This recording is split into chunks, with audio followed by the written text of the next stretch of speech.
आज आपण समजून घेणार आहोत या आर्थिक समानतेला अतिशय सोप्या पद्धतीने जागतिक स्तरावरची आर्थिक समानतापासून ते आपल्या देशाच्या स्तरावरची जी काही आर्थिक असमानता जी असते ती नेमकी काय आहे आणि ती का वाढताना दिसून येत आहे या संदर्भातला सगळा उहापोह आपण करणार आहोत तज्ज्ञ व्यक्तींकडून. आणि ही तज्ज्ञ व्यक्ती आपल्याला सर्वांना परिचित आहे, ते म्हणजे आपल्या नाशिकचे CA डॉक्टर विनायक गोविलकर. आपण थेट मुद्द्याला सर हात घालूया आहोत की भारतामधली असमानता खूप वाढल्याचं दिसून येते गेल्या काही वर्षांमध्ये. नेमकं हे काय आहे आर्थिक असमानता? तुम्ही शब्द वापरलाय आर्थिक असमानता. मला असं वाटतं ते आपण 3 गटात विभागू. पहिला गट उत्पन्न विषमता, दुसरा गट मालमत्ता विषमता, इंग्रजीत सांगायचं तर इन्कम इनइक्वालिटी आणि वेल्थ इनइक्वालिटी, हे 2, आणि तिसरं रिजनल इनइक्वालिटी, प्रादेशिक असमानता. आता या 3 गोष्टी एका अर्थाने जर बघायला लागलो तर विकासाबरोबर येणं अपरिहार्य आहे असं मला वाटतं. नेहमी असं म्हटलं जातं की ग्रोथ की समानता, ग्रोथ असायला पाहिजे की समानता साधली पाहिजे, शासनाचं प्रमुख उद्दिष्ट काय असलं पाहिजे. मला असं वाटतं ग्रोथ विथ इक्वालिटी असं असायला पाहिजे. परंतु नेसेसरीली जेव्हा विकास होतो त्यावेळेला काही सेक्शन ऑफ द सोसायटी याला त्याचा जास्ती लाभ मिळतो आणि काही सेक्शन ऑफ द सोसायटी त्याच्यापासून कमी लाभार्थी म्हणून असतात. तुम्ही अगदी सुरुवातीला योग्य पद्धतीने मांडलं की साधारण 1991 पासून, म्हणजे आपण जेव्हा नवीन आर्थिक धोरण स्वीकारलं किंवा जगामध्ये जागतिकीकरणाचा डंका वाजायला लागला त्यापासून ही विषमता खूप मोठ्या प्रमाणावर वाढायला सुरुवात झाली. तेव्हाच आपल्याकडचा उद्योग वाढला, त्यानंतरच आपल्याकडचा ट्रेड वाढला आणि त्यामुळे ही विषमता वाढायला लागलेली आहे. त्याची कारणं वगैरेचा विचार करण्याच्या आधी मला वाटतं ही विषमता आहे तरी किती याचा थोडासा अंदाज सगळ्या श्रोत्यांना देऊ आपण. 1922-23 म्हणजे जे वर्ष 23 मार्चला संपलं त्या वर्षाचे आकडेवारी आता उपलब्ध आहे. त्या आकडेवारीनुसार भारतामध्ये जे बॉटम 50% पॉप्युलेशन आहे त्या पॉप्युलेशनकडे देशाच्या एकूण उत्पन्नातले फक्त 15% उत्पन्न या 50% पॉप्युलेशनकडे आहे फक्त. आणि टॉप 1% कडे या इन्कम पैकी 22.6% उत्पन्न आहे. म्हणजे किती उत्पन्नात विषमता आहे ही आपल्या लक्षात येईल.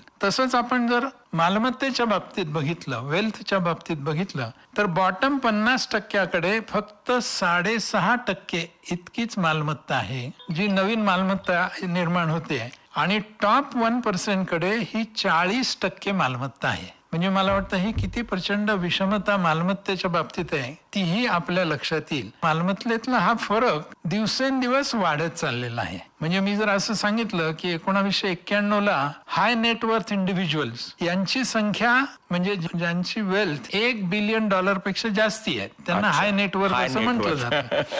तर त्यांची संख्या फक्त 1 होती. हो का? $100 कोटी पेक्षा जास्ती मालमत्ता असेल फक्त 1 होते. आणि 2022 साली ती संख्या 162 इतकी झालेली आहे. 162 लोकांकडे एवढी मालमत्ता झालेली आहे. मला असं वाटतं हा फरक आपण जर एकदा लक्षात घेतला तर विषमता किती प्रमाणात वाढते आहे हे आपल्या लक्षामध्ये येऊ शकेल. आता ही विषमता मालमत्तेच्या बाबतीत जशी आहे तशीच विविध विकासाची जी फळं मिळणं आणि त्याचा उपभोग त्यांना करायला मिळणं यामध्ये देखील आहे. तर या दृष्टीने विचार करता आपल्या देशातली स्थिती नेमकी कशा प्रकारची?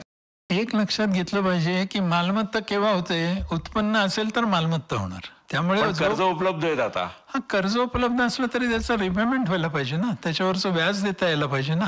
आणि आता मधला काही काळ जर सोडला तर आता बँका सुद्धा फार ह्या बाबतीत सजग झालेल्या आहेत आणि उदारपणे कर्ज वाटप जोपर्यंत रिपेमेंट कपॅसिटी लक्षात घेत नाही किंवा तारण लक्षात घेत नाही तोपर्यंत कर्ज वाटप हे पूर्वी इतकं लिबरल पण आता राहिलेलं नाही. त्यामुळे इन्कम नाही म्हणून मालमत्ता नाही आणि मालमत्ता नाही म्हणून इन्कम नाही असं एक विशेष सर्कल निर्माण झालंय. आता होतंय कसं, ज्यांच्याकडे मालमत्ता आहेत ते टेक्नॉलॉजीचा आधार घेऊ शकतात, ते बिझनेस ऍसेट्स क्रिएट करू शकतात आणि त्यावर त्या मालमत्तेमध्ये भर घालू शकतात इन्कम वाढून. या उलट ज्यांच्याकडे इन्कमच कमी आहे त्यांच्याकडे सेव्हिंग कमी आहे आणि त्यामुळे मालमत्ता निर्माण करणं हे त्यांना शक्य होत नाही. आता ही जी विषमता वाढतीये, मला असं वाटतं त्याच्या एक 3-4 कारणं महत्वाची आहेत. त्यातलं एक कारण मी आता बोलताना सांगितलं, ते म्हणजे टेक्नॉलॉजिकल चेंज. पूर्वी अगदी छोटं सहकारी तत्वावर एखादी बँक जरी सुरू झाली तरी ती केवळ ह्युमन रिसोर्सवर होत होती. आता कोणालाही टेक्नॉलॉजी असल्याशिवाय, कोअर बँकिंग सिस्टीम असल्याशिवाय तुम्हाला बँकिंग करताच येणं शक्य नाही.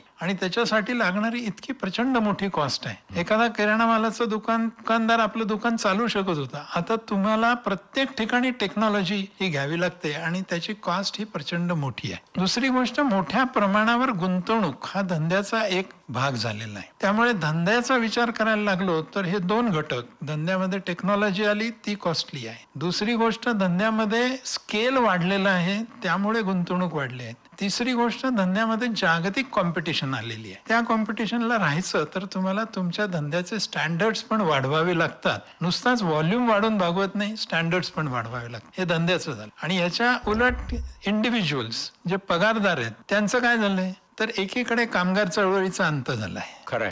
जिथे तुम्हाला बार्गेनिंग पॉवर होती आणि त्या बार्गेनिंग पॉवर मधनं तुम्ही काही ना काहीतरी वाढ तुमच्या उत्पन्नात करून घेऊ शकत होतात, आता हायर अँड फायर पॉलिसी सगळीकडे आपल्याला दिसते. कामगार चळवळीचा जवळपास अंत झालाय. त्यामुळे एका अर्थाने विशिष्ट प्रकारच्या कामगारांचं शोषण हे वाढलंय. विशिष्ट प्रकारच्या कामगारांना भरपूर सॅटिस्फाईड अशा पद्धतीचं रेव्हेन्यू मिळतोय. म्हणजे उदाहरणार्थ IT क्षेत्रातले इंजिनियर्स वगैरे. पण जे अशा कामात नाहीयेत, म्हणजे टेक्नॉलॉजी रिलेटेड नाहीयेत, अशा मंडळींचं मात्र शोषण हे आपल्याला म्हणजे मग त्याच्यामध्ये मॅन्युफॅक्चरिंग किंवा अनऑर्गनाइज सेक्टर्स आले, जास्ती करून येतात. त्याच्याच जोडीला किमान वेतन सरकारने ठरवलंय, पण त्या किमान वेतनाचं मूल्य घसरतंय. म्हणजे 10 वर्षापूर्वी 1,000 रुपयात जे मिळत होतं ते आता तुम्हाला कदाचित 5,000 रुपयात पण मिळेल की नाही शंका आहे. खरं. पण किमान वेतन मात्र 1,000वरनं 5,000 पर्यंत गेलंय का, तर त्याचं उत्तर नक्की नकारार्थ आहे. म्हणजे घटणारं किमान वेतनाचं मूल्य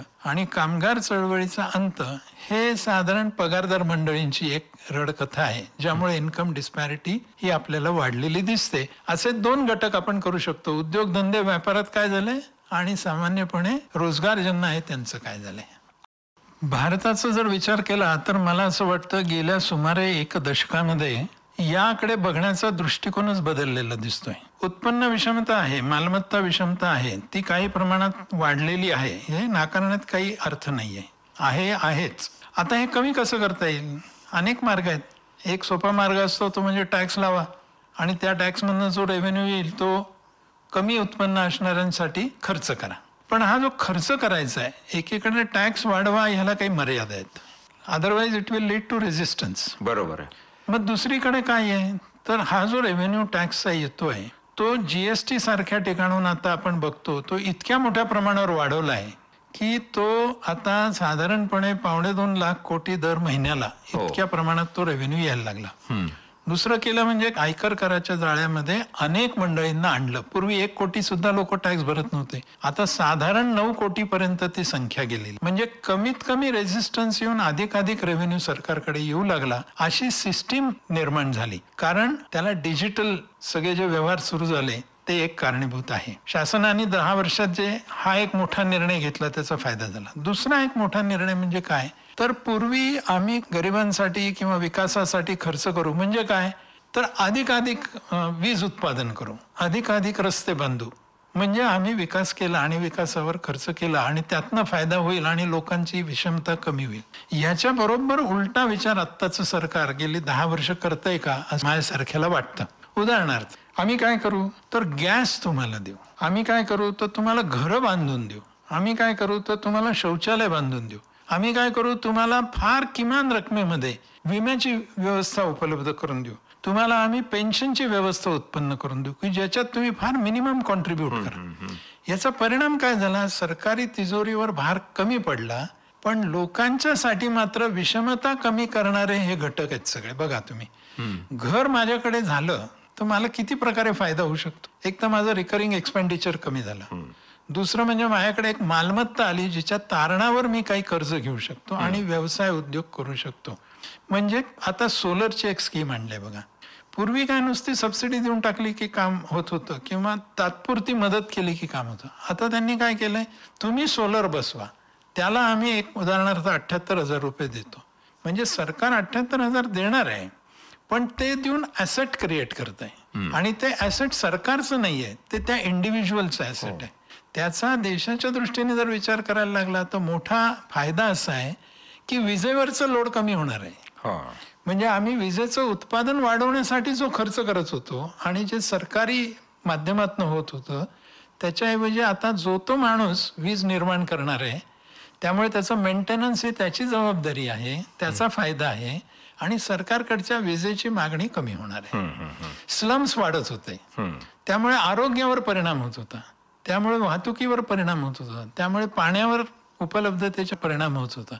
आता जर तुम्ही घरं बांधून दिली तर स्वाभाविकपणे हे सगळे सोशल प्रॉब्लेम्स पण संपणार आहेत आणि त्या माणसाला स्वतःची एक प्रॉपर्टी निर्माण होणार आहे.